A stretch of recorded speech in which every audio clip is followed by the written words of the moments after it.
কেন্দ্রে জোট সরকার চলছে আর তার মধ্যেই বাংলা ভাগের দাবি তুলছে পদ্ম শিবির। আর আগের বার চুকিতকিত মন্তব্যে রাজ্য রাজনীতিতে সাড়া পড়ে গিয়েছিল অনেকটাই। মন্তব্য করেছিলেন শ্রীরামপুর লোকসভা কেন্দ্রের সাংসদ কল্যাণ বন্দ্যোপাধ্যায়। আর এবার ফের একবার বোমা ফাটালেন তিনি সংসদ চত্বরেই। আর এবার বললেন যে এই জোট সরকার 1.5 বছরও টিকবে না। কি বলেছেন কল্যাণ বন্দ্যোপাধ্যায় শোনাবো আপনাদের।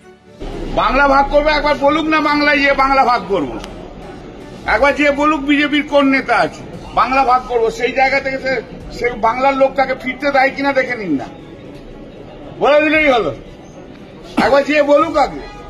1.5 বছরের মধ্যে সরকার পড়ে যাবে, আবার বড় বড় কথাবার্তা বলছে। আইন হচ্ছে রাজ্যে আগে রেজুলেশন পাস করতে হয়, তারপর সেন্ট্রাল গভর্নমেন্ট কনসিডার করতে পারে, সেন্ট্রাল গভর্নমেন্ট সুমোটো করতে পারে না। এরা তো আইন ফাইন কিছু জানে না। জয় শ্রীরামের স্লোগান দিয়ে এসেছিল, এখন জয় শ্রীরামও বলা ছেড়ে দিয়েছে, কারণ দেখছে ওতেও চলছে না।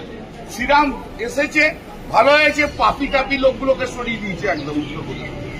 বাজেটে কিছু দেয়নি বলেই কি এটা আইওয়াস? বাজেটে ওসব ফালতু।